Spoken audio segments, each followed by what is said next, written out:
as the data come in, where that destination is, how it's moving up if inflation doesn't perform as you expect.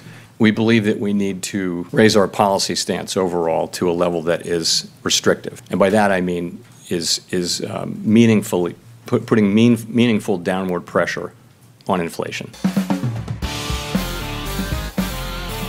안녕하십니까. 글로벌 모니터 안근모입니다. 2022년 10월 6일자 중구난방 시작하겠습니다.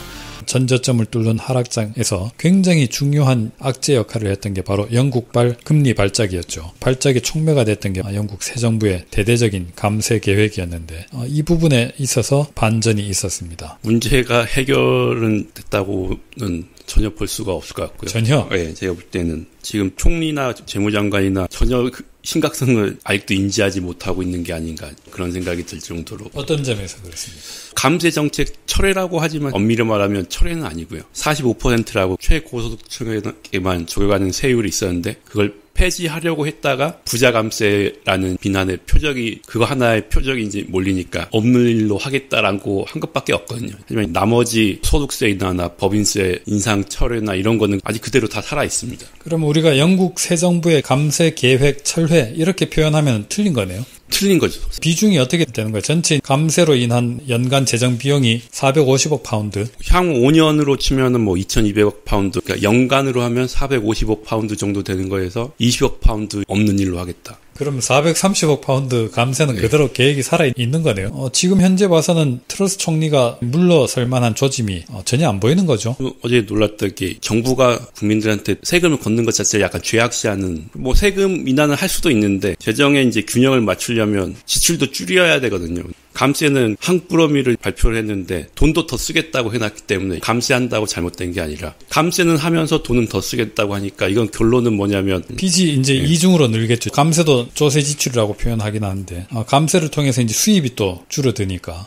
지출은 늘고 수입은 줄고 이중으로 재정 적자가 증가하게 되고 매년 발생한 적자만큼 국가 부채가 차곡차곡 쌓이게 됩니다. 그런데 일시적으로 경기 침체라든가 이런 것에 의해서 적자가 발생하는 것은 어떤 면에서는 뭐 권장되는 사항이기도 한데 구조적으로 적자가 발생한다면 이것은 이미 만성 적자죠. 그런데 추가적으로 구조적으로 적자가 늘어나게 된다면 국가 부채가 점점 더 빠른 속도로 증가하는 이런 결과를 당연히 낳게 되겠습니다. 이 부분에 대해서 트러스 총리는 뭐라고 설명하는가요? 총리나 재무장관이나 빚에 대해서는 들어본 게 없는 것 같습니다. 재무부에서 발표한 내용을 보면은 연간으로 성장률이 차츰차츰 높아져서 중기적으로 보면 감세는 상쇄된다는 게 재무부와 정부의 생각인데 세수가 늘어나서 결국에는 상쇄될 것이라는 게 이분들의 시나리오입니다.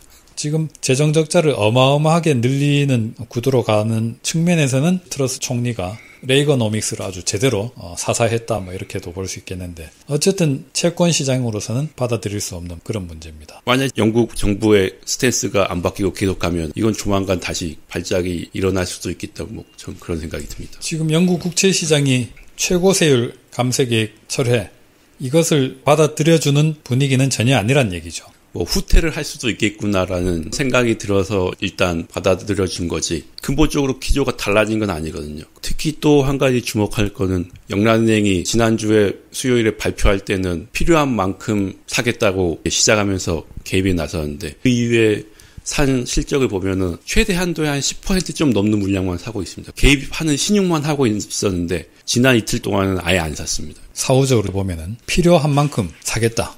이게 마치 무엇이든 하겠다처럼 그 액수가 얼마가 되든지 간에 무조건 다 사겠다 하는 것처럼 한때 비쳤는데 지난 이틀간 영란은행이 하나도 안 샀단 말이죠. 중요한 건 다음 주가 시한이거든요. 금요일까지만 사겠다고 14일. 했고 그거를 또 한 차례 확인을 했기 때문에 만약 진짜로 BOE가 이제 그만하겠다라고 하면은 다음 주가 되면 또 어떻게 될지 모릅니다.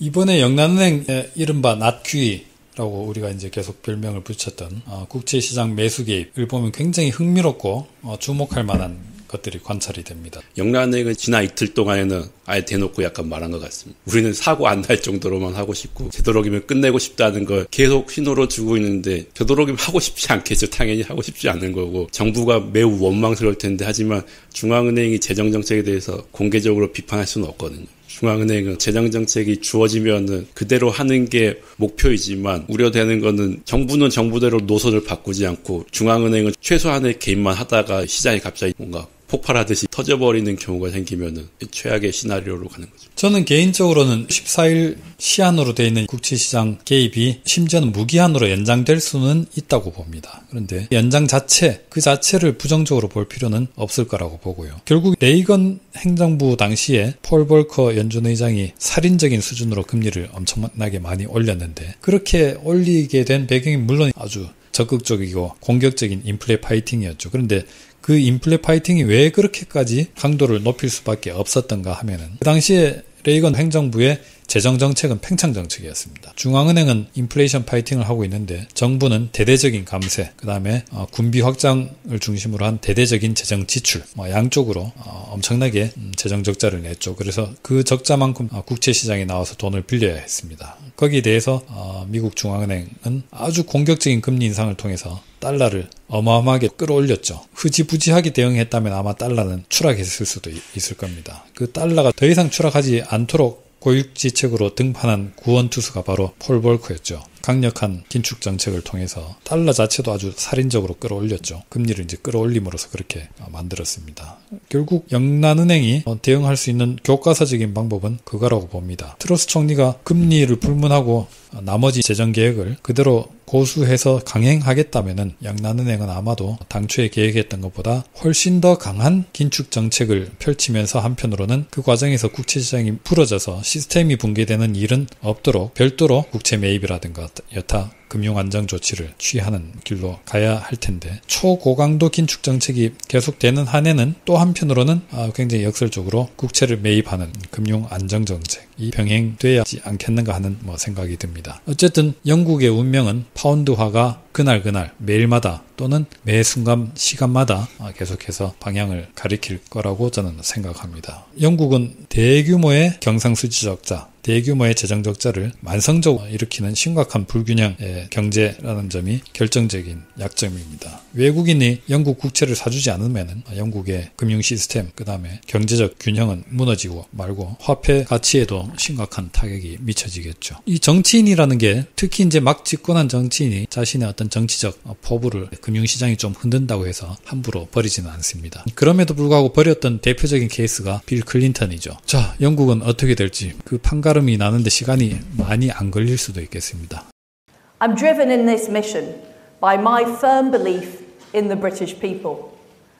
I believe that you know best how to spend your own money